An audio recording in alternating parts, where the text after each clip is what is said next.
അഗ്നേ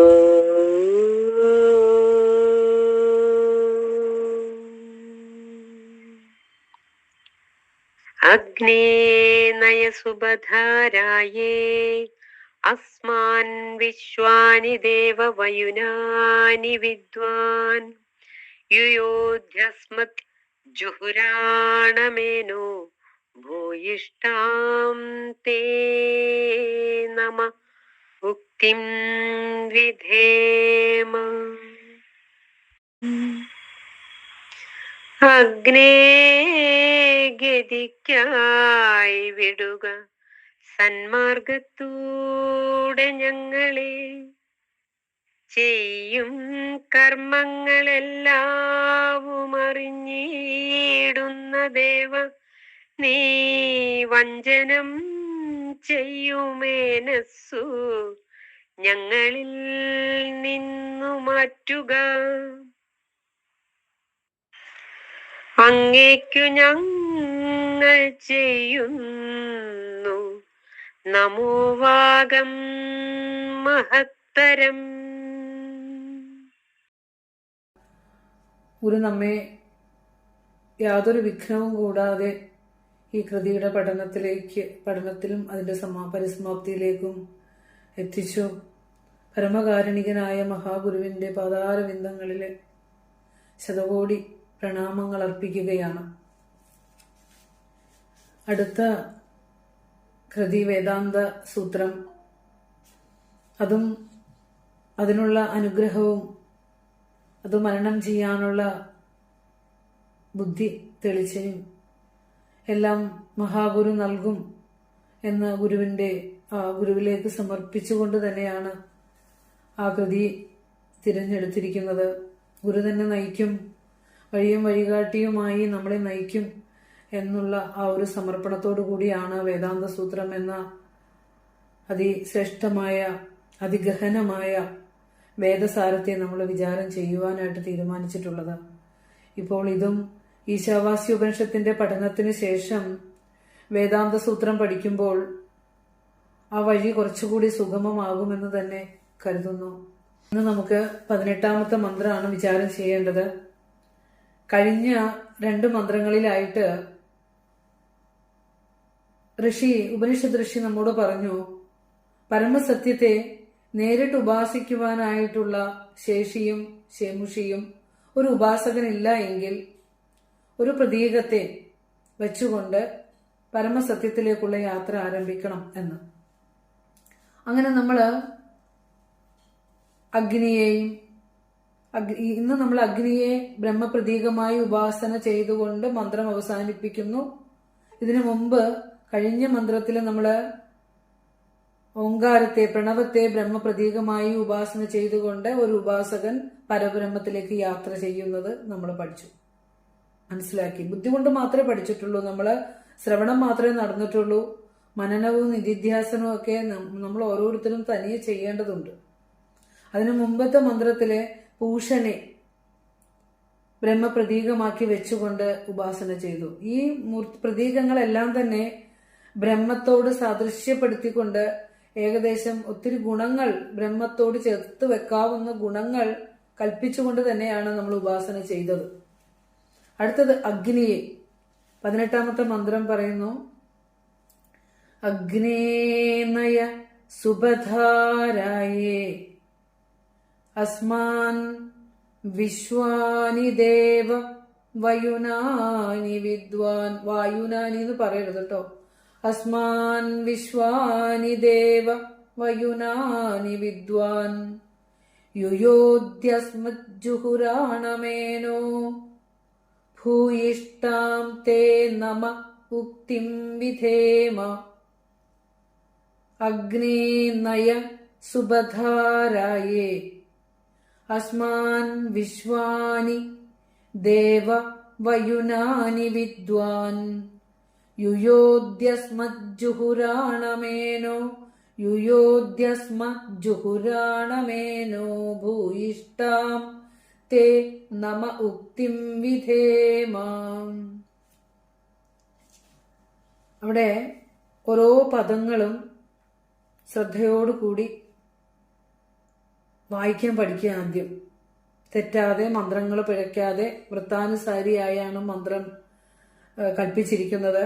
ഒരക്ഷരം അങ്ങോട്ടും ഇങ്ങോട്ടൊക്കെ മാറിപ്പോകുമ്പോൾ അതിന്റെ ഉച്ചാരണം തെറ്റിപ്പോകുന്നു. അതുകൊണ്ട് നോക്കാം. അഗ്നേ, അതിന്റെ ഗദ്യ രൂപവും കൂടി നമുക്കൊന്ന് നോക്കാം. അതിന്റെ ഗുരു നമുക്ക് നൽകിയിരിക്കുന്ന തർജ്ജമ: അഗ്നേ ഗതിക്കായി വിടുക സന്മാർഗത്തൂടെ ഞങ്ങളെ. ഞങ്ങളേന്നില്ല, ഞങ്ങളെ ഹ്രസ്വമാണ്. അഗ്നേ ഗതിക്കായി വിടുക സന്മാർഗത്തൂടെ ഞങ്ങളെ. ചെയ്യും കർമ്മങ്ങളെല്ലാവും അറിഞ്ഞിടുന്ന ദേവനീ. ദേവാനീ എന്ന് പറയരുത്, അറിഞ്ഞിടുന്ന ദേവനീ. മൂലമന്ത്രം എങ്ങനെയാണോ അങ്ങനെ തന്നെയാണ് തർജ്ജമയ്ക്കും വൃത്താനുസാരിയായി ഗുരു കൽപ്പിച്ചിരിക്കുന്നത്. അപ്പോ സന്മാർഗത്തൂടെ ഞങ്ങളെ. ചെയ്യും കർമ്മങ്ങളെല്ലാവും അറിഞ്ഞിടുന്ന ദേവനീ. വഞ്ചനം ചെയ്യുമേനസ്സു ഞങ്ങളിൽ നിന്നു മാറ്റുക. അങ്ങേക്കു ഞങ്ങൾ ചെയ്യുന്നു നമോവാകം മഹത്തരം. എത്ര ശ്രേഷ്ഠമായിട്ട്, എത്ര കവന ചാതുരിയാണ് ഗുരുവിന്. എത്ര അലൗകികമായ ഭാഷയാണ് ഗുരുവിന്റെ. നമുക്ക് തിരിച്ച് മൂലമന്ത്രത്തിലേക്ക് കടക്കാനേ തോന്നില്ല ഗുരുവിന്റെ തർജ്ജമ കേട്ട് കഴിയുമ്പോൾ. നമുക്ക് ഇതിന്റെ അന്വയം ഒന്ന് നോക്കാം. മൂലമന്ത്രത്തിന്റെ പദച്ഛേദം ആദ്യം ഒന്ന് ശ്രദ്ധിക്കാം. അഗ്നേ നയ സുബധ രായേ. സുബധ രായി, അവിടെ സന്ധി ഒന്നും വരുന്നില്ല. അസ്മാൻ വിശ്വാനി ദേവ വയുനാനി വിദ്വാൻ. അസ്മാൻ വിശ്വാനി ദേവ വയുനാനി വിദ്വാൻ. അടുത്ത വരി വളരെ ശ്രദ്ധിക്കുക. യുയോധി അസ്മത്ത്. ഓർത്തോളണം, ഇതിന് മീതെ ഒരു പദമുണ്ട് അസ്മാൻ എന്നുള്ളത്. അതിന്റെ പ്രത്യേകത രണ്ട് പദങ്ങളുടെയും വ്യത്യാസം പറഞ്ഞു തരാം. യുയോധി അസ്മത്ത് ജുഹുരാണം ഏനഹ. ഏനോ എന്നുള്ളത് പിരിക്കുമ്പോ ഏനഹ ഭൂയിഷ്ഠാം എന്ന് പറയുമ്പോ അവിടെ അങ്ങനെ വരുമ്പോൾ മാത്രമേ അവിടെ ഏനോ എന്ന് ചേർത്ത് പറയാൻ പറ്റുള്ളൂ. പിരിച്ചു പറയുമ്പോൾ നമുക്ക് ഏനഹ ഭൂയിഷ്ഠാം. അപ്പൊ നോക്കാം. യുയോധി അസ്മത് ജുഹുരാണം ഏനഹ ഭൂയിഷ്ഠാം തേ നമ ഉക്തിം വിധേമ. സമർപ്പണമാണിത്. അഗ്നിയിലാണ് സമർപ്പിക്കുന്നത്. അഗ്നിയെ ബ്രഹ്മപ്രതീകമായി പറഞ്ഞുകൊണ്ട് ഋഷി ഉപനിഷത്ത് അവസാനിപ്പിക്കുകയാണ്. അഗ്നേ നയ സുബധാരായേ അസ്മാൻ വിശ്വാനി ദേവ വയുനാനി വിദ്വാൻ. യുയോധി അസ്മത് ജുഹുരാണം ഏനഹ. യുയോധി അസ്മത്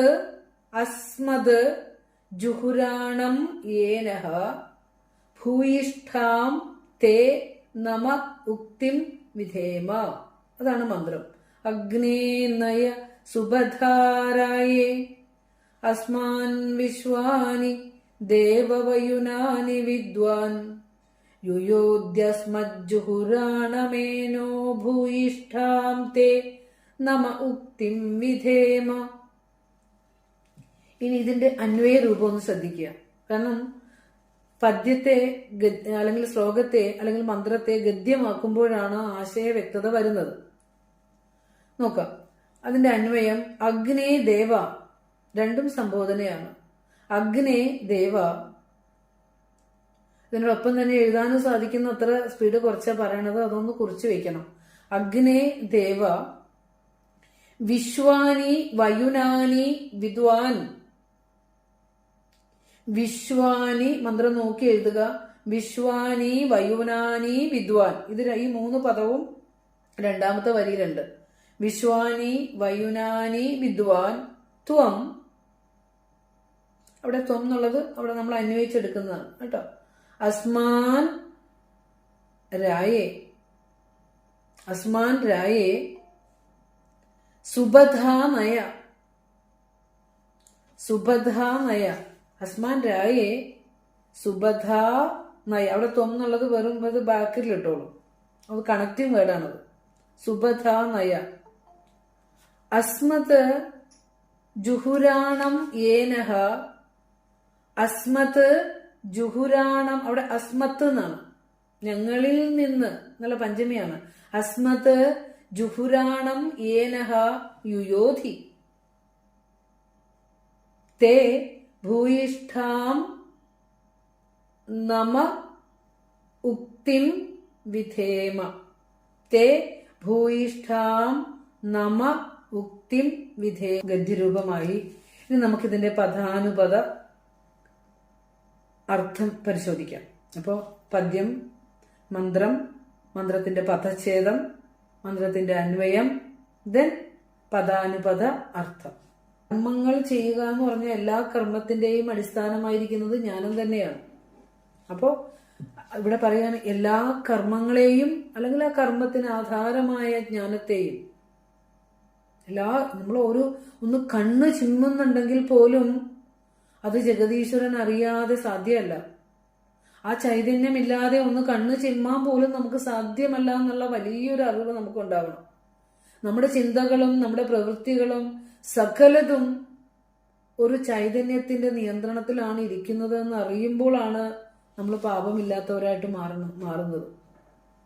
കർമ്മങ്ങളെയും വിദ്വാൻ അറിയുന്നവനായ, അറിവിലുമേറിയ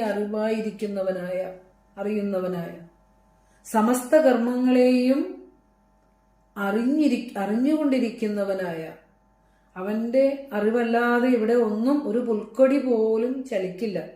അതാണ് പറയുന്നത്.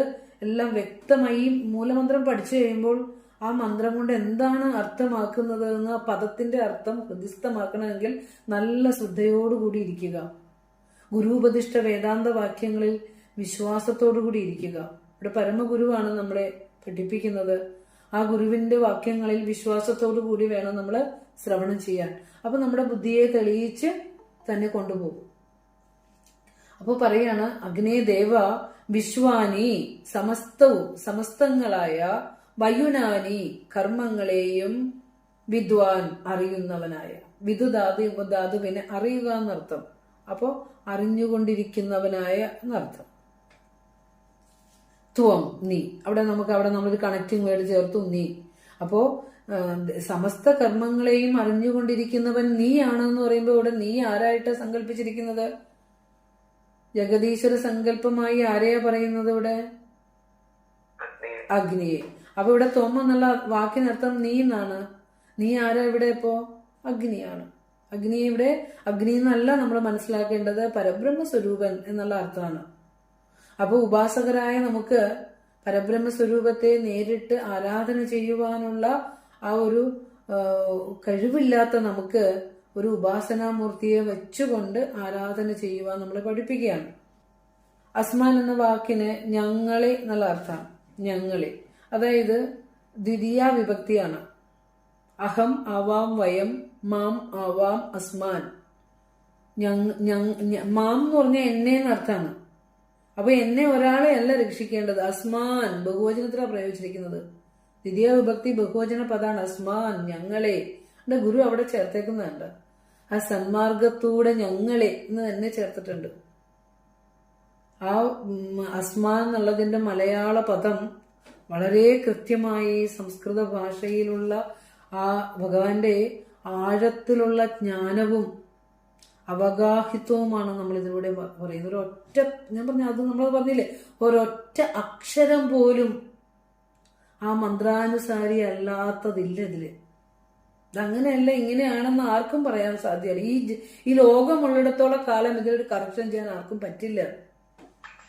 അതാണ് നമ്മൾ തിരിച്ചറിയേണ്ട വലിയൊരു തിരിച്ചറിവ്. ഉണ്ടോ? വിദ്വാൻ ത്വം അസ്മാൻ, ഞങ്ങളെ രായേ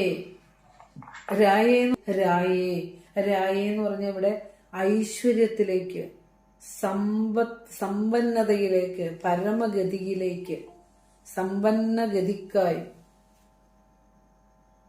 ഇവിടെ ഗുരു അതിന് ഉപയോഗിച്ചിരിക്കുന്ന പദം ഗതിക്കായി എന്നാണ്, ഗതി എന്നാണ് പറഞ്ഞിരിക്കുന്നത്. നമ്മള് ദേവീ പ്രണാമ ദേവ്യഷ്ടകം വിചാരം ചെയ്തപ്പോൾ പറഞ്ഞതാണ്, ഋഷിമാര് എവിടെയാണോ, എവിടെയൊക്കെ ഗതി എന്ന പദം ഉപയോഗിച്ചിട്ടുണ്ടോ അവിടെയൊക്കെ എന്തെന്ന അർത്ഥം എന്നാ പറഞ്ഞ നമ്മള് മോക്ഷം എന്നുള്ള അർത്ഥമാണെന്ന് പറഞ്ഞു. അപ്പൊ ഇവിടെ ഗുരു അതിനൊരൊറ്റ വാക്കേ പറഞ്ഞിട്ടുള്ളൂ. ഇവിടെ ഗതി, ഗതി എന്ന് പറഞ്ഞാൽ പരമമായ ഗതിയാണ്, മറ്റൊരു ഗതിയല്ല. മറ്റൊരു ഗതി എനിക്ക് വേണ്ട, ലോകജീവിതത്തിലെ ഒരു ഗതി എനിക്ക് വേണ്ട. അത് എന്നിൽ ലിഖിതമാണ്.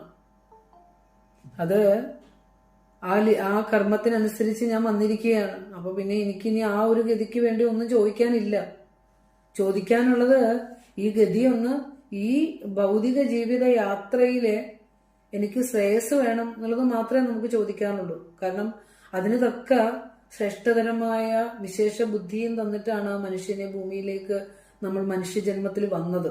അതുകൊണ്ട് ഗതി എന്ന് പറഞ്ഞാൽ എൻ്റെ മക്കൾക്കോ അല്ലെങ്കിൽ എനിക്കോ അല്ലെങ്കിൽ എൻ്റെ ഭർത്താവിനോ എൻ്റെ ബന്ധുക്കൾക്കോ എൻ്റെ സുഹൃത്തുക്കൾക്കോ ഉള്ള ഗതിയല്ല. ഇവിടെ രായേ എന്ന് പറഞ്ഞാൽ സമ്പന്ന ഗതിക്കായി, ഐശ്വര്യത്തിനായി, ശ്രേയസിനായി ഞങ്ങളെ എന്ന് പറഞ്ഞു. ഇവിടെ ഒരാളല്ല. ഗുരുവിന്റെ ദർശനത്തിൽ പറയുമ്പോൾ ഞാനില്ല, ഞങ്ങളേ ഉള്ളൂ. ഉപനിഷത്ത് ഋഷിമാരുടെ ദർശനവും അങ്ങനെയാണ്.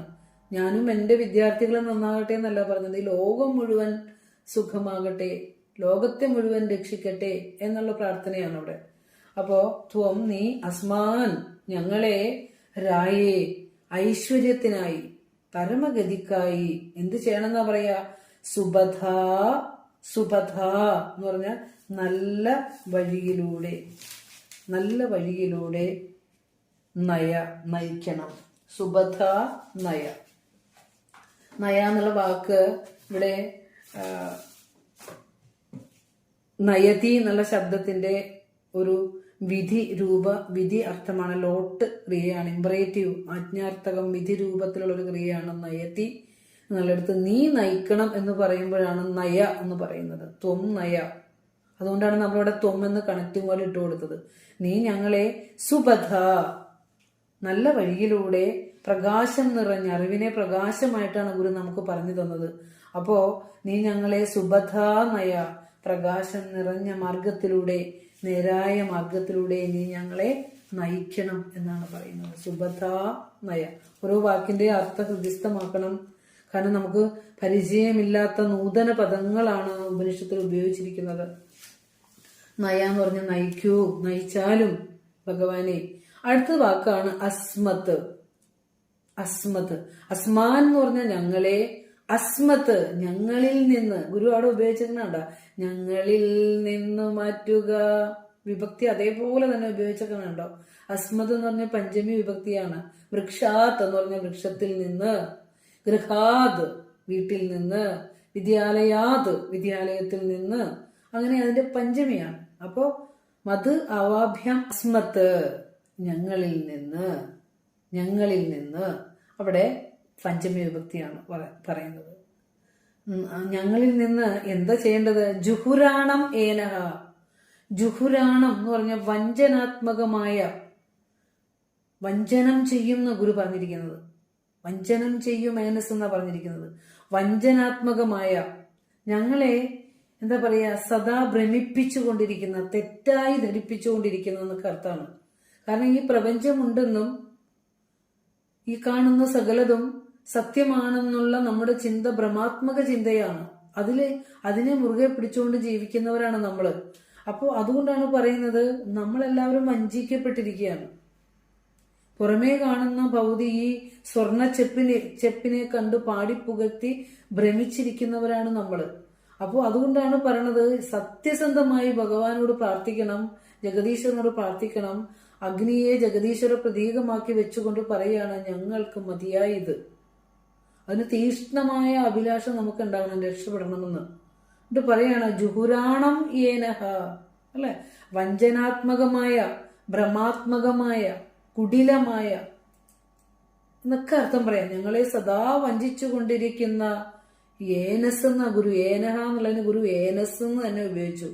ഏനഹ ഗുരുവിന്റെ തർജ്ജമ നമുക്ക് ഓരോ പദാനുപദമായിട്ട് അത് നമുക്ക് വിചാരം ചെയ്യണം. ഏനഹ എന്ന് പറഞ്ഞ പാപത്തെ, കർമ്മവാസനാരൂപമായ പാപത്തെ, തടസ്സങ്ങളെ യുയോധി ഒഴിവാക്കി തരണമേ. എന്താ ഒഴിവാക്കി തരേണ്ടത്? വഞ്ചനം ചെയ്യും ഏനസ്സാണ്. എന്താണ് വഞ്ചനം ചെയ്യുന്ന ഏനസ്? ജന്മാന്തരങ്ങളായി ഞാൻ കൂട്ടിക്കൊണ്ടുവന്നിരിക്കുന്ന കർമ്മസഞ്ചയങ്ങളാണ് എന്റെ ജന്മത്തിന് കാരണം. കാരണം ഈ ലോകത്തേക്ക് വരുമ്പോൾ ഞാൻ ഈ കാണുന്നതെല്ലാം സത്യമാണെന്ന് കരുതി വീണ്ടും വീണ്ടും കർമ്മങ്ങളിൽ, വാസനാത്മകമായ വാസനകളെ കൂട്ടുന്ന കർമ്മങ്ങളിൽ ഏർപ്പെട്ട് ജനന മരണ പെരുങ്കടലിലേക്ക് വീണുകൊണ്ടിരിക്കുകയാണ്. അതുകൊണ്ടാണ് കർമ്മ വാസനാരൂപമായ പാപത്തെ എന്ന് പറഞ്ഞത്. അതൊക്കെ നമുക്ക് വ്യാഖ്യാനിക്കുന്ന സമയത്ത് വിശദമായിട്ട് പറയാം.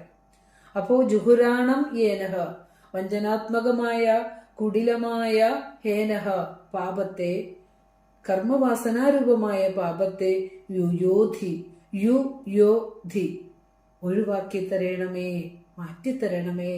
എന്റെ വാസനയുടെ വേര് വരെ ഒന്ന് അറുത്തു തരണേ. ഇനിയൊരു ശരീരത്തിൽ വന്നാലും ആ ജഗദീശ്വരനെ പ്രാപിക്കാനുള്ള തീക്ഷ്ണമായ ഇച്ഛയുമായിട്ട് എനിക്ക് വരാൻ സാധിക്കണേ. ജന്മാന്തരങ്ങളിൽ ഞാൻ ശുദ്ധമാകണേ. ഈ ജന്മമായില്ലെങ്കിലും ഇനിയൊരു ശരീരത്തിൽ വന്നാലും എനിക്ക് ഇതിലേക്കായിരിക്കണേ ഭഗവാനെ ഇച്ഛ വരേണ്ടത്. ഇതിനൊക്കെയാണ് നമുക്ക് ഈ ജന്മത്തിൽ പ്രാർത്ഥിക്കാനുള്ളത്. അതല്ലാതെ നമുക്ക് ഈ ലോകത്ത് മറ്റൊരു ഗതിക്കും വേണ്ടി പ്രാർത്ഥിക്കാനില്ല. അതാണ് ഗുരുവിന്റെ ദർശനത്തില് ഇവിടെ നമുക്ക് പറഞ്ഞു തരുന്നത്. അപ്പൊ മറ്റൊരു ഗതിക്ക് വേണ്ടി നമ്മൾ പ്രാർത്ഥിച്ചാലും ആ ഗതി കിട്ടിക്കഴിയുമ്പോൾ പിന്നെ അടുത്ത തടസ്സങ്ങൾ നമ്മുടെ മുന്നിലേക്ക് വരുന്നു. പിന്നെ നമ്മൾ അതിനു വേണ്ടി പ്രാർത്ഥിക്കും.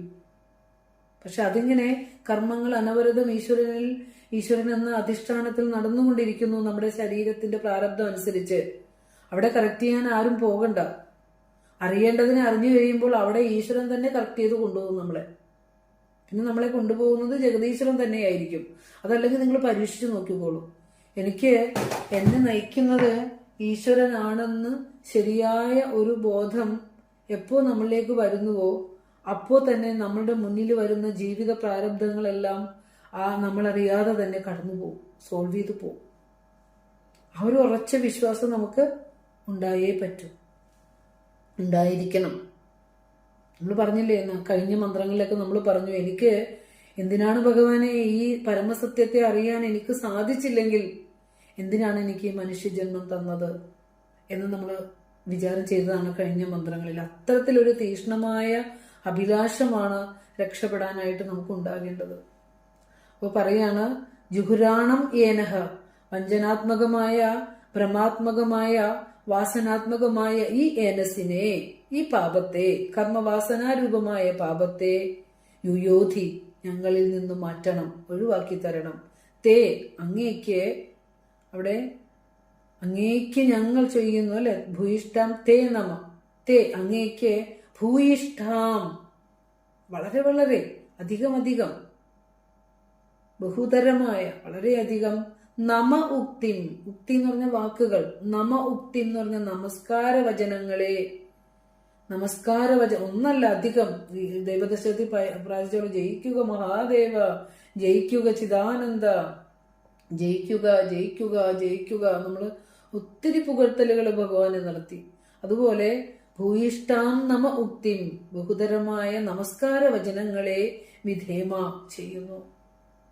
അങ്ങേക്ക് നമസ്കാരം, 1000 ശതകോടി നമസ്കാരം ഞങ്ങള് വീണ്ടും വീണ്ടും വീണ്ടും വീണ്ടും ചെയ്യുന്നു എന്നാണ് മന്ത്രത്തിന്റെ ആശയം. ഇനി അതിന്റെ കൂട്ടർത്ഥം പറയുമ്പോൾ എങ്ങനെയാവും? വെറുതെ വാക്കുകളൊക്കെ വെച്ചുകൊണ്ട് പറയാൻ നമുക്ക് ഓരോരുത്തരെ കൊണ്ട് പറയിപ്പിക്കാൻ സമയമില്ല. എല്ലാവരും വെറുതെ വാക്കുകൾ വെച്ചുകൊണ്ട് ഒന്ന് ആശയത്തിലേക്ക് പോയി നോക്കുക. അല്ലയോ അഗ്നിദേവ, എല്ലാ കർമ്മങ്ങളെയും അറിയുന്ന അങ്ങ് ഞങ്ങളെ ശ്രേയസിനു വേണ്ടി ശോഭനമായ മാർഗത്തിലൂടെ നയിച്ചാലും, സുബധാരായി അല്ലെ, ശോഭനമായ മാർഗത്തിലൂടെ നയിച്ചാലും, ഇനി ഞങ്ങളിൽ നിന്ന് ആ ഭ്രമാത്മകമായ ആ തടസ്സത്തെ, കർമ്മവാസനാരൂപമായ പാപത്തെ അകറ്റിത്തരയണമേ. അങ്ങേക്കായി ഞങ്ങൾ അധികമധികം നമസ്കാര വചനങ്ങളെ അർപ്പിക്കുന്നു എന്നാണ് മന്ത്രത്തിന്റെ വാക്കുകളുടെ പൊരുൾ. ഇനി ഗുരുവിന്റെ തർജ്ജമ നോക്കാം. അഗ്നേ ഗതിക്കായി വിടുക, സന്മാർഗത്തൂടെ ഞങ്ങളെ. അവിടെ നിങ്ങൾ ആ മൂലമന്ത്രത്തിൽ വെച്ചുകൊണ്ട് ഗുരു ഉപയോഗിച്ചിരിക്കുന്ന മലയാള പദങ്ങളെ വളരെ വ്യക്തമായി നിങ്ങൾ ശ്രദ്ധിക്കണം. അവിടെയാണ് ഋഷിത്വവും കവിത്വവും ഒന്നു ചേർന്നുകൊണ്ട് ആനുഭൂതികമായ ഒരു തലത്തിലേക്ക് നമ്മളെ കൊണ്ടുപോകും ഗുരുവിന്റെ വാക്കുകൾ. അലൗകികമായ എന്ന് നേരത്തെ പറഞ്ഞല്ലോ ആ പദം, പദചാതുരി, കവനചാതുരി. ഇപ്പൊ പറയാണ് അഗ്നേ, അല്ലയോ അഗ്നി ഭഗവാനെ, അഗ്നിദേവ, ഞങ്ങളെ, അല്ലെ അങ്ങയെ ഉപാസിക്കുന്ന ഞങ്ങളെ ഗതിക്കായി വിടുക. ഗതിക്കായി വിടുക. ഇവിടെ ഞങ്ങളെ എന്നുള്ളതിന് മൂലമന്ത്രത്തിൽ ഉപയോഗിച്ചിരിക്കുന്ന വാക്കാണ് അസ്മാൻ. ഗതിക്കായി വിടുക എന്ന് പറഞ്ഞാൽ എന്താ? സുബധാരായി, ബ്രഹ്മപ്രാപ്തിക്കായി, പരമാത്മാ സത്യസാക്ഷാത്കാരത്തിനായി ഞങ്ങളെ വിടുക എന്ന് പറഞ്ഞാലോ പ്രകാശാത്മകമായ മാർഗത്തിലൂടെ കൊണ്ടുപോകുക.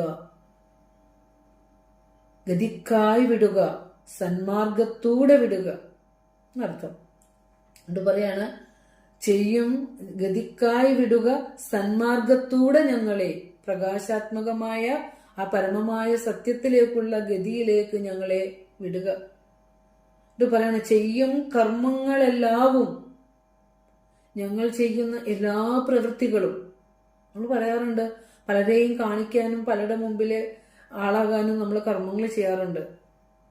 പക്ഷെ ഇവിടെ ആരെയും കാണിക്കണ്ട. സത്കർമ്മങ്ങൾ നമ്മൾ ഈശ്വരാർപ്പണമായി ചെയ്യുമ്പോൾ അത് അറിയുന്ന, അത് കാണുന്ന ഒരു ജഗദീശ്വര ശക്തി ഉണ്ട് എന്ന് ഈ ഉപനിഷത്ത് നമ്മളെ പഠിപ്പിക്കുകയാണ്. അപ്പൊ പറയാണ് ചെയ്യും കർമ്മങ്ങളെല്ലാവും അറിഞ്ഞിടുന്ന ദേവ, ഞങ്ങൾ ചെയ്യുന്ന എല്ലാ പ്രവൃത്തികളെയും അറിഞ്ഞിടുന്ന ദേവ, അറിയുന്ന അല്ലയോ ദേവ. അതിന് മന്ത്രത്തിൽ ഉപയോഗിച്ചിരിക്കുന്ന വാക്കാണ് വിശ്വാനി വയുനാനി വിദ്വാൻ. വിശ്വാനി വയുനാനി വിദ്വാൻ, സമസ്തങ്ങളായ കർമ്മങ്ങളെയും അറിയുന്നവൻ. അതാണ് ചെയ്യും കർമ്മങ്ങളെല്ലാവും അറിഞ്ഞിടുന്ന ദേവ. അറിഞ്ഞുകൊണ്ടിരിക്കുന്ന, നമ്മൾ പോലും അറിയാതെ നമ്മുടെ കർമ്മങ്ങളെല്ലാം കൃത്യമായി അറിയുന്ന അല്ലയോ ദേവ. വഞ്ചനം ചെയ്യും ഏനസ്, ഞങ്ങളെ സദാ വഞ്ചിച്ചു കൊണ്ടിരിക്കുന്ന, ഞങ്ങളുടെ ഇന്ദ്രിയങ്ങളെ തെറ്റായ ആ എന്താ പറയാ വിക്ഷേപത്തിലൂടെ, വിക്ഷേപശക്തിയിലൂടെ ഞങ്ങളെ തെറ്റായ വഴിയിലേക്ക് കൊണ്ടുപോയിക്കൊണ്ടിരിക്കുന്ന ആ പാപങ്ങൾ. ഇത് ഈ ജന്മത്തിൽ കൊണ്ടുവന്നതല്ലല്ലോ, ജന്മാന്തരങ്ങളായി കൊണ്ടുവന്നതാണ്. സത്യമറിയാതെ ജീവിച്ചതുകൊണ്ട് ചേർത്ത് വെച്ച കർമ്മവാസനകൾക്കനുസരിച്ചാണ് ഓരോരുത്തരും ജന്മം സ്വീകരിച്ചിരിക്കുന്നത്. കഴിഞ്ഞ ജന്മങ്ങളിൽ എവിടെയൊക്കെയോ ഇതിന്റെ ഒരു ആഗ്രഹം വന്നിട്ടുണ്ടാവും. അതുകൊണ്ടായിരിക്കും ഈ വാക്ക് വീണ്ടും നമുക്ക് പറയാനും കേൾക്കാനും ഒക്കെ ഒരു ഭാഗ്യം പിന്നെയും ശ്രദ്ധിക്കുന്നത്. ഇനി ഒരു ജന്മം വരുമ്പോൾ തീർച്ചയായും ഇതിന്റെ ബാക്കി കേൾക്കാനായിരിക്കും. പതിച്ചൊന്നും പോവില്ല. കാരണം ഈ സത്യം ഇത്രയൊക്കെ അറിഞ്ഞിട്ടുണ്ടെങ്കിൽ പിന്നെ പതനം ഒഴിവാക്കാം, പതനം ഉണ്ടാവില്ല. അതാണ് നമ്മൾ അറിയേണ്ടത്. അപ്പോ പറഞ്ഞു വന്നത്, ഇവിടെ നമ്മൾ എന്താ പറഞ്ഞത്? വഞ്ചനം ചെയ്യുമേനസ്, അല്ലെ? ഞങ്ങളെ സദാ വഞ്ചിച്ചു കൊണ്ടിരിക്കുന്ന വാസനാരൂപമായ പാപം. നമ്മൾ വാക്ക് അർത്ഥം മനസ്സിലാകുകയും ചെയ്യും, ഒരാൾക്ക് പറഞ്ഞു കൊടുക്കാനും പറ്റും. ജുഹുരാണം ഏനം, വഞ്ചനാത്മകമായ ആ വാസനാരൂപമായ പാപത്തെ ഞങ്ങളിൽ നിന്നു മാറ്റുക. ഞങ്ങളിൽ നിന്ന് മാറ്റുക എന്ന് പറഞ്ഞാൽ എന്താ? അസ്മത്ത് യുയോധി. ഇങ്ങനെ ഈ മന്ത്രവും തർജ്ജമയായിട്ട് കണക്ട് ചെയ്ത് പറഞ്ഞു കൊടുക്കണം. ഇത് വെറുതെ എഴുതി വെച്ചതല്ല ഇതെന്നുള്ളത്. ഈ തർജ്ജമ അതിനു വേണ്ടിയിട്ടാണ് മൂലമന്ത്രം പ്രത്യേകം എടുത്തു വെച്ച് പഠിപ്പിക്കുന്നത്. അതാണ് പറയുന്നത് ഞങ്ങളിൽ നിന്ന് മാറ്റുക, അസ്മത് യുയോധി. അതാ പറഞ്ഞ ഒരു ഒറ്റ അക്ഷരം പോലും ഈ മന്ത്രത്തോട് ചേരാത്തതായി ഈ ലോകത്ത് ഏത് വിദ്വാൻ പരിശോധിച്ചാലും ഉണ്ടാവില്ല. അവിടെയാണ് നമ്മള് പരമചൈതന്യ സ്വരൂപനായ മഹാഗുരുവിനെ അറിയുന്നത്. ഞങ്ങളിൽ നിന്ന് മാറ്റി രക്ഷിക്കൂ, അസ്മത് യുയോധി. ഈ വാസനകളെ ഒന്ന് അടക്കി തരൂ. അങ്ങേക്ക് ഞങ്ങൾ ചെയ്യുന്നു നമോവാകം മഹത്തരം. അങ്ങേക്ക് ഞങ്ങൾ അധികമധികം മഹത്തരം, അധികം ശ്രേഷ്ഠങ്ങളായ, അധികമധികം ബഹുതരങ്ങളായ നമസ്കാര വചനങ്ങളെ ഞങ്ങൾ അങ്ങേക്ക് അർപ്പിക്കുന്നു. അങ്ങയെ പുകഴ്ത്താൻ ഞങ്ങൾക്ക് വാക്കുകളില്ല. അതുകൊണ്ട് ഞങ്ങൾ ശ്രേഷ്ഠങ്ങളായ പദങ്ങൾ കൊണ്ട് നമ ഉക്തിം നമസ്കാര വാക്കുകളെ കൊണ്ട് ഞങ്ങൾ വിധേമ അങ്ങയെ നമസ്കരിക്കുന്നു, അങ്ങയെ പാടി പുകഴ്ത്തുന്നു. ഭൂയിഷ്ടാം തേ നമ ഭൂയിഷ്ടാം നമ ഉക്തിം വിധേമ, അതാണ് അർത്ഥം. അങ്ങേക്കു ഞങ്ങൾ ചെയ്യുന്നു നമോവാകം മഹത്തരം എന്ന് പറഞ്ഞാൽ എന്താ? ഭൂയിഷ്ടാം നമ ഉക്തിം വിധേമ എന്നാണ് അതിന്റെ തർജ്ജമ. ഇനി നമുക്ക് ഇതിന്റെ ആശയം ഇനി പറയേണ്ടെന്ന് തോന്നുന്നു. മൂലമന്ത്രത്തിന്റെ ആശയം തന്നെയാണ്. അല്ലയോ അഗ്നിദേവ, അങ്ങയെ ഉപാസിക്കുന്ന ഞങ്ങളെ മോക്ഷപ്രാപ്തിക്കായി ബ്രഹ്മപ്രാപ്തിക്കായി പ്രകാശം നിറഞ്ഞ വഴിയിലൂടെ കൊണ്ടുപോകുക. ഞങ്ങൾ ചെയ്യുന്ന എല്ലാ പ്രവൃത്തികളും അറിയുന്ന അല്ലയോ ദേവ, ഞങ്ങളെ സദാ വഞ്ചിച്ചു കൊണ്ടിരിക്കുന്ന ഈ ഭ്രമാത്മകമായ ചിന്തകളെ, ഈ കർമ്മവാസനാരൂപമായ പാപങ്ങളെ ഞങ്ങളിൽ നിന്ന് അകറ്റി നശിപ്പിക്കണം. വാസനകളെ ഒന്ന് അറുത്തു തരണം. അങ്ങയുടെ ഭക്തരായ ഞങ്ങൾ അങ്ങേക്കായി അധികം നമസ്കാരം അർപ്പിക്കുന്നു എന്നാണ് അതിന്റെ ആശയം. നമുക്ക് ഇതിന്റെ വ്യാഖ്യാനത്തിലേക്ക് കടക്കുമ്പോൾ അഗ്നേ ദേവ എന്ന് സംബോധന ചെയ്തുകൊണ്ടാണ് ഈശാവാസ്യ ഉപനിഷത്തിന്റെ അവസാന മന്ത്രത്തിന്റെ തുടക്കം അഗ്നിദേവനെ സംബോധന ചെയ്തുകൊണ്ടാണ്. ഇവിടെ ഒരു കാര്യം പറയുമ്പോൾ ഋഗ്വേദം ആരംഭിക്കുന്നത് അഗ്നി എന്ന പദത്തിലാണ് ഋഗ്വേദം ആരംഭിക്കുന്നത്. അവിടെ അതായത് വൈദികമായ പശ്ചാത്തലത്തിന് ചേരുന്ന രീതിയിലാണ് ഇവിടെ ആത്മാവിനെ സംബോധന ചെയ്തിരിക്കുന്നത്. അതുകൊണ്ടാണ് ആ മന്ത്രം അവസാനം തന്നെ പറഞ്ഞത് ഋഷി. വൈദിക പശ്ചാത്തലത്തിൽ അഗ്നിയും പൂഷനും ഒക്കെയാണല്ലോ ദേവന്മാരായി വൈദിക കാലത്തെ ജനങ്ങൾ ആരാധിച്ചിരുന്നത്. അവിടെ ഇതുപോലെ സുബ്രഹ്മണ്യനും ഗണപതിയൊന്നുമില്ല. അപ്പോൾ അവിടെ ആ കാലഘട്ടത്തിലെ ആരാധനാ മൂർത്തിയാണ് അഗ്നി. അപ്പോ അതുകൊണ്ടാണ് വൈദിക പശ്ചാത്തലത്തിന് ചേരുന്ന രീതിയിലാണ് ആത്മാവിനെ സംബോധന ചെയ്തിരിക്കുന്നത്. അപ്പോ ഋഗ്വേദം തുടങ്ങുമ്പോഴും അഗ്നിയെ സംബോധന ചെയ്തുകൊണ്ട് അഗ്നിമീളെ പുരോഹിതം യജ്ഞസ്യ ദേവമൃത്യുജം ഹോതാരം രത്നധാതമം എന്ന് പറഞ്ഞുകൊണ്ടാണ് ഋഗ്വേദം ആരംഭിക്കുന്നത്. അവിടെ പറയുന്നത് എന്താന്ന് വെച്ചാൽ അഗ്നി ആഹവനീയ രൂപത്തിലാണ് കൊടുക്കുന്നതെല്ലാം മറ്റു ദേവന്മാർക്ക് എത്തിച്ചു കൊടുക്കുന്ന രൂപത്തിൽ ഒരു വാഹകനായിട്ടാണ്, കാരിയറായിട്ടാണ് അഗ്നിയോടെ വർത്തിക്കുന്നത്. എല്ലാത്തിനെയും നയിക്കുന്നവനായിട്ട്. അപ്പോൾ അങ്ങനെ എല്ലാവർക്കും ഹിതം ചെയ്യുന്നവരും ആയിട്ടാണ് അഗ്നിയെ പറയുന്നത്. ദേവന്മാരെ ആ യജ്ഞത്തിലേക്ക് വിളിച്ചു വരുത്തുന്നവനായിട്ടാണ്. അഗ്നി ക്ഷണിച്ചാലാണ് ദേവന്മാർ എത്തുക. അഗ്നി ക്ഷണിച്ചില്ലെങ്കിൽ ദേവന്മാർ ആ യജ്ഞത്തിന് ഹവിസുകളെ സ്വീകരിക്കാൻ എത്തില്ല. അപ്പോ അഗ്നി ദേവന്മാരെ യജ്ഞത്തിലേക്ക് വിളിച്ചു വരുത്തുന്നവനും രത്നധാരിയുമായ അഗ്നിയെ ഞാൻ സ്തുതിക്കുന്നു എന്നാണ്.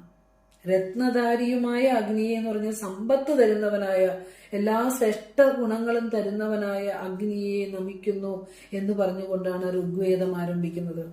ഇനി നമ്മളവിടെ ഋഗ്വേദത്തിലെ അടുത്തൊരു മന്ത്രമുണ്ട്, രണ്ടാമത്തെ മന്ത്രം. അവിടെ നമ്മൾ പഠിക്കേണ്ട ഒരു കാര്യം, അഗ്നിഹി പൂർവേഭിഹി ഋഷിഭിഹി ഈഢ്യോ നൂതനൈരുത സദേവാ ഇഹ ഏഹ വക്ഷതി. ഇവിടെ പറയാണ് അഗ്നിഹി പൂർവേഭിഹി ഋഷിഭിഹി ഈഢ്യോ നൂതനൈരുത സദേവ ഏഹ വക്ഷതി. എന്നുവെച്ചാൽ എന്തിനാ അത് പറഞ്ഞെന്ന് വെച്ചാല് അതിന്റെ മന്ത്രമൊക്കെ എഴുതിയിട്ട് തരികയോ അതിന്റെ ഫോട്ടോ കോപ്പി തരുകയോ ഒക്കെ ചെയ്യാം. പൂർവികരും ആധുനികരുമായ ഋഷികളാൽ സ്തുതിക്കപ്പെടേണ്ടവനാകുന്നു അഗ്നി എന്നാണ് ഋഗ്വേദം പറയുന്നത്. അഗ്നിഹി പൂർവേഭിഹി ഋഷിഭിഹി ഈഢ്യോ നൂതനൈരുത. ആലോചിച്ച് നോക്കിയേ, ഇതെന്തിനാ പറഞ്ഞെന്നുള്ളത് ഞാൻ അടുത്ത വാക്കിൽ പറയാം. ഋഗ്വേദം 2-ാം മന്ത്രത്തിൽ പറയുന്നു അഗ്നി പൂർവികരും അതുപോലെ തന്നെ ആധുനികരുമായ ഋഷിമാരാൽ സ്തുതിക്കപ്പെടേണ്ടവനാണെന്ന് അഗ്നി. നമുക്ക് ഓർക്കണം, ഗുരുവിന്റെ അവസാനത്തെ രചന ഹോമമന്ത്രത്തിൽ അഗ്നിയെ ബ്രഹ്മപ്രതീകമാക്കി വെച്ചുകൊണ്ട് തരുമ്പോൾ നമ്മൾ അറിയണം ഉപനിഷദ് ഋഷിയാണ്. ഉപനിഷദ് ഋഷി പറഞ്ഞു വെച്ചിരിക്കുന്നു പൂർവികരും ആധുനികരുമായ ഋഷിമാരാൽ സ്തുതിക്കപ്പെടേണ്ടവനാകുന്നു അഗ്നി എന്ന് ഋഗ്വേദം 2-ാം മന്ത്രം പറയുന്നു. അഗ്നിഹി പൂർവേഭിഹി ഋഷിഭിഹി ഈഡ്യോ നൂതനൈഹി ഉത നൂതനൈഹി. പൂർവികർ അല്ലെങ്കിൽ നൂതനന്മാരുമായ ഋഷിമാരാൽ ആരാധിക്കപ്പെടേണ്ടവനാണ്, സ്തുതിക്കപ്പെടേണ്ടവനാണ് അഗ്നി. അഗ്നിക്ക് അത്രയും ക്വാളിറ്റീസ് ഉണ്ട്. ഈ പഞ്ചഭൂതങ്ങളിലും ഈ പ്രപഞ്ച സൃഷ്ടിയിലും ഒരു മനുഷ്യ ശരീരത്തിലും ഒക്കെ അഗ്നി എന്ന ധാതു ആ പഞ്ചഭൂതമാണ് ഏറ്റവും പ്രധാന ഘടകമായി നിൽക്കുന്നത്, ബ്രഹ്മത്തോട് ഏറ്റവും ചേർത്ത് വെക്കാവുന്ന രീതിയിൽ. അതുകൊണ്ട് തന്നെയാണ് ഹോമമന്ത്രത്തിൽ ഗുരു അഗ്നിയെ ബ്രഹ്മപ്രതീകമാക്കി വെച്ചുകൊണ്ട് നമുക്ക് പറഞ്ഞു തന്നത്, അല്ലേ? അപ്പൊ നമ്മൾ അതൊക്കെ ചേർത്ത് വെച്ച് പഠിച്ച ഈ മന്ത്രം നമുക്ക് എവിടെയും കോട്ട് ചെയ്ത് പറയാം. പൂർവികരും ആധുനികരുമായ ഋഷിമാരാൽ സ്തുതിക്കപ്പെടേണ്ടതാണെന്ന് യുഗങ്ങൾക്ക് മുമ്പുള്ള കൃതയുഗത്തിൽ, സത്യയുഗത്തിൽ നമ്മുടെ മുന്നിലേക്ക് അവതരിച്ച ശ്രീനാരായണ ഗുരു എന്ന ഋഷി, ആ ഋഷി പരമ്പരയിൽ നിന്ന് വന്ന പരമചൈതന്യമാണെന്ന് ഇനി എന്തിന് ഉദാഹരണം വെച്ച് നമ്മൾ ആരോടാ ഇനി അത് സമർത്ഥിച്ചു കൊടുക്കേണ്ടത്? ഗുരുവിന്റെ കൃതി പോരെ നമുക്ക്? ഈ ഋഷിവചനം പോരെ? ആ ഋഷിവചനം പോരെ ഈ ഋഷിയെ അറിയാൻ? ആലോചിച്ച് നോക്കൂ. അപ്പോ പൂർവികരും ആധുനികരുമായ ഋഷിമാരാൽ സ്തുതിക്കപ്പെടേണ്ടവനാണ് ആകുന്നു അഗ്നി എന്ന് പറയുന്നു. അങ്ങനെയുള്ള അഗ്നി ദേവന്മാരെ യജ്ഞത്തിലേക്ക് ആവാഹിക്കട്ടെ എന്നാണ് 2-ാം മന്ത്രം പറയുന്നത്. അപ്പൊ ഇവിടെ നമ്മൾ പറഞ്ഞത് ഗുരു രചിച്ച ഹോമമന്ത്രം അഗ്നിയെ ബ്രഹ്മപ്രതീകമായി ആരാധന ചെയ്തുകൊണ്ട് സർവ 5 ഇന്ദ്രിയങ്ങളിലൂടെയും അറിയുന്ന സകല വിഷയങ്ങളെയും അഗ്നിയിലേക്ക് സമർപ്പണം ചെയ്തിട്ട് അവസാനം ചെയ്യുന്നവനായ എന്നെയും എന്നിലെ അഹന്തയെയും കൂടി സമർപ്പിച്ചു കഴിയുമ്പോൾ, ആ വാസനകളെ മുഴുവനും സമർപ്പിച്ചു ഇല്ലാതെയായി കഴിയുമ്പോൾ ആ ചിത്തം ആത്മസ്വരൂപം ആത്മദർശന സമർത്ഥമാണ്. അങ്ങനെ ഇരിക്കുന്ന ഒരു ഉപാസകനാണ് എനിക്ക് ശ്രേയസ്സും പ്രേയസ്സും തരണമെന്ന് പ്രാർത്ഥിക്കാൻ യോഗ്യൻ എന്ന് ഗുരു പറഞ്ഞു, അല്ലെ? അപ്പോ ഈ ശ്രേയോ മാർഗത്തിൽ എത്താനുള്ള മന്ത്രമായിരുന്നു ഹോമമന്ത്രം. അവിടെ ആ ഹോമമന്ത്രമൊക്കെ നമ്മൾ പഠിച്ച് ഇത് കഴിഞ്ഞിട്ടുള്ളതാണ്. അവിടെ അവസാനം ചോദിക്കുന്നത് എനിക്ക് ശ്രേയസ്സും തരണം പ്രേയസ്സും തരണം എന്നാണ്. ശ്രേയസ്സിനാണ് മുഖ്യം, മോക്ഷമാണ് എനിക്ക് വേണ്ടത്. പക്ഷെ അതിനു വേണ്ടിയിട്ട് എന്റെ ഈ ശരീരധാരണത്തിന് വേണ്ടിയിട്ടുള്ള അന്നവും വസ്ത്രവും ഒക്കെ എനിക്ക് മുട്ടാതെ തരണം, പ്രേയസ്സും തരണം എന്ന് പ്രാർത്ഥിക്കുകയാണ്. എപ്പോഴാ പ്രാർത്ഥിക്കാൻ യോഗ്യനായത്? നമ്മളെ പോലെ ആവശ്യത്തിന് മാത്രം പുഷ്പങ്ങളും എണ്ണയൊക്കെ കൊണ്ട് ദൈവസങ്കല്പത്തിന്റെ മുന്നിൽ ചെന്നിട്ട് ഓരോന്നും ചോദിക്കുന്ന ചോദ്യം അല്ലത്.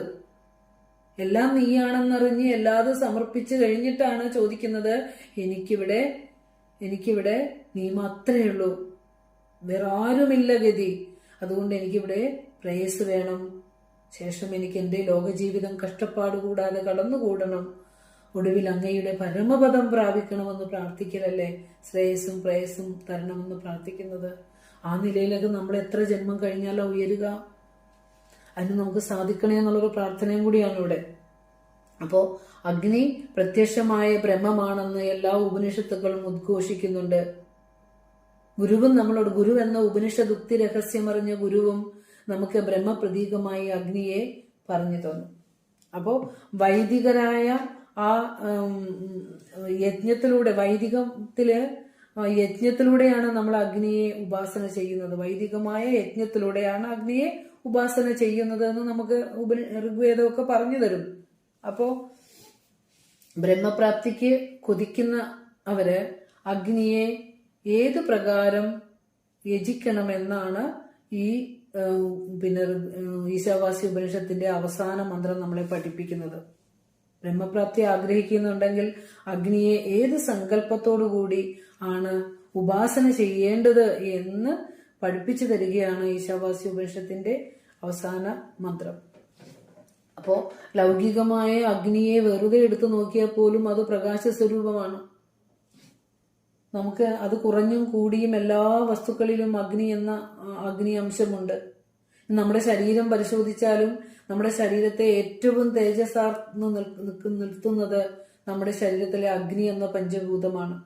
അപ്പോ അത് ആഹാരത്തെ ദഹിപ്പിക്കുന്നതും നമുക്ക് ഊർജം ഉണ്ടാക്കി തരുന്നതും എല്ലാത്തിനും ഏറ്റവും പ്രധാനപ്പെട്ട ഗുണം അഗ്നിക്ക് തന്നെ ഉണ്ട്. അപ്പൊ ആത്മീയമായി നോക്കിയാലും ഭൗതികമായി നോക്കിയാലും അഗ്നി എന്ന പഞ്ചഭൂതം എന്തുകൊണ്ടും ബ്രഹ്മപ്രതീകമാക്കി വെക്കുവാൻ ഋഷിമാര് തിരഞ്ഞെടുക്കുന്നത് ഏറ്റവും യോഗ്യത തന്നെയാണ്.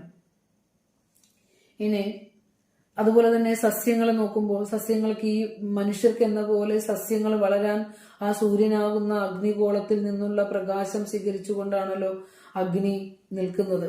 അപ്പോൾ ലൗകികമായ അഗ്നിക്ക് പോലും ഏറ്റവും ശ്രേഷ്ഠതയുണ്ട് എന്ന് നമ്മൾ അറിയണം.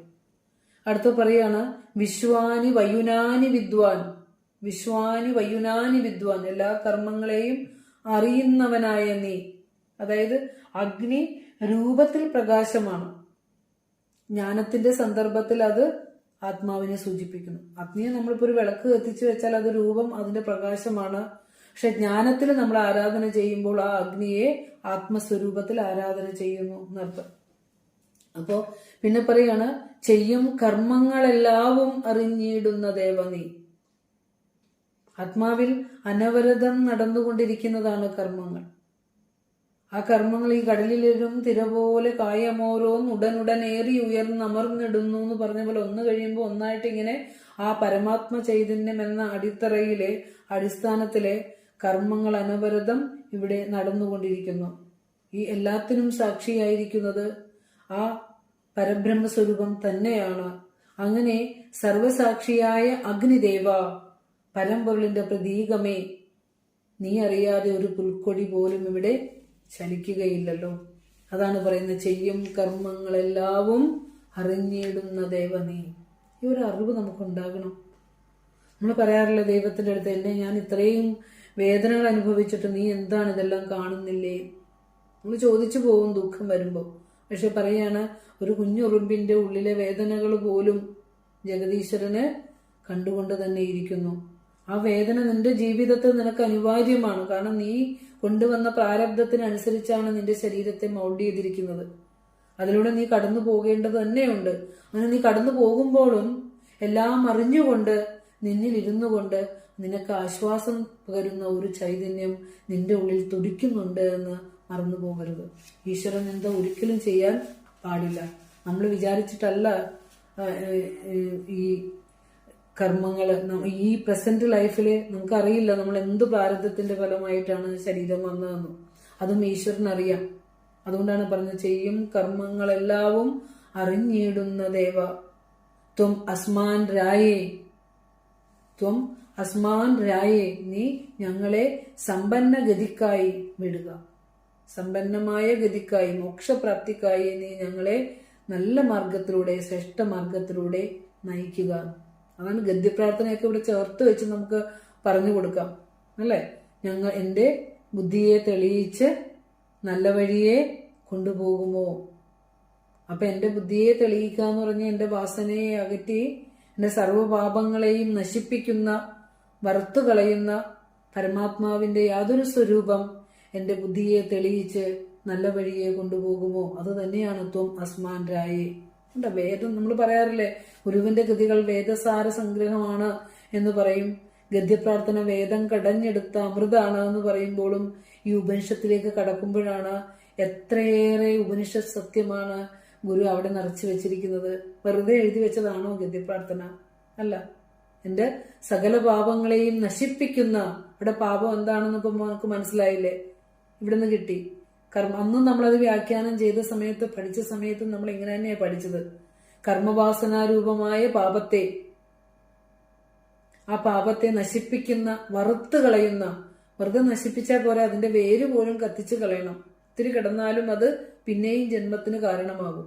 അതുകൊണ്ട് നശിപ്പിക്കുന്ന, വറുത്ത് കളയുന്ന പരമാത്മാവിന്റെ യാതൊരു സ്വരൂപം എന്റെ ബുദ്ധിയെ തെളിയിച്ച് നീ മാത്രമാണ് സത്യമെന്നറിഞ്ഞ് എന്റെ വാസനയെ ഇല്ലാതെയാക്കി, ജന്മാന്തരങ്ങളായുള്ള എന്റെ കർമ്മവാസനയെ ഇല്ലാതെയാക്കി എന്നെ നല്ല വഴിയെ കൊണ്ടുപോകുമോ? ഈ പ്രാർത്ഥന നമ്മൾ എന്നും പ്രാർത്ഥിച്ചാൽ നമ്മളറിയാതെ നമ്മളുടെ വാസനകള്, ജന്മാന്തരങ്ങളായി കൊണ്ടുവന്ന വിത്തുകള് ആ ഭഗവാന്റെ മുന്നിലേക്ക് സമർപ്പിക്കാൻ നമുക്ക് സാധിക്കും. നൂറ്റാണ്ടുകളായി അടഞ്ഞുകിടന്ന ഇരുട്ടുള്ള ഒരു ഗുഹയിലേക്ക് അത്രയും കാലം വിളക്ക് എത്തിച്ചു വെക്കണ്ട, ഒരു ദീപം തെളിയിച്ചാൽ മതി ആ അന്ധകാരം പോകാൻ. അതുപോലെ ഈ കർമ്മവാസനകളുടെ വേരുകൾ അറുത്തു കളയാൻ കർമ്മക്കെട്ട് പൊട്ടിച്ചു കളയാൻ ഈശ്വരനിൽ സമർപ്പിതമായി നമുക്ക് ജീവിക്കാൻ സാധിക്കണം.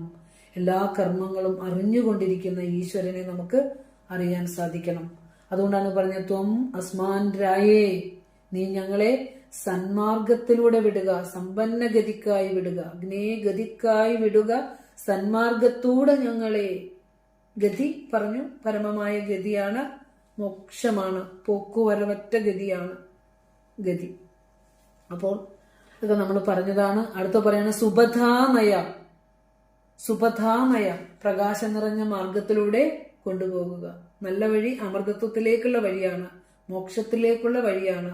ആ വഴിയിലൂടെ നീ ഞങ്ങളെ കൊണ്ടുപോകുക. അപ്പോ ഋഗ്വേദത്തിലെ ആദ്യ വാക്ക് അഗ്നി എന്നുള്ളതാണ്.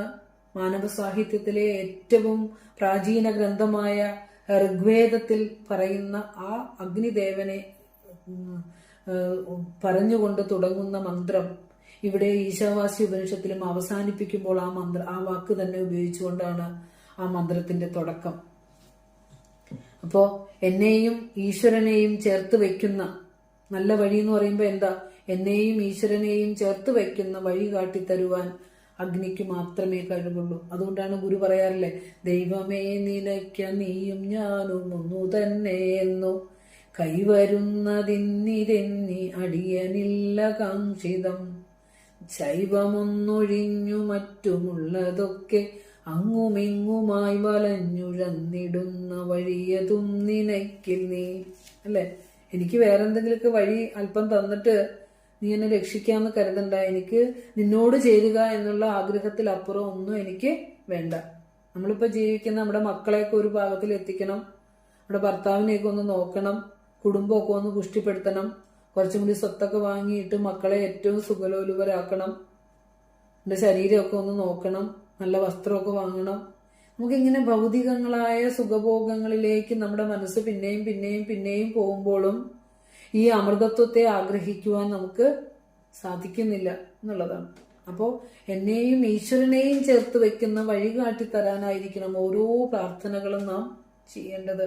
ആ വഴിയാണ് സുപഥം എന്ന് പറയാം. സുപഥം, കുപഥമല്ല, അതിന്റെ വിപരീതമാണ് കുപഥം.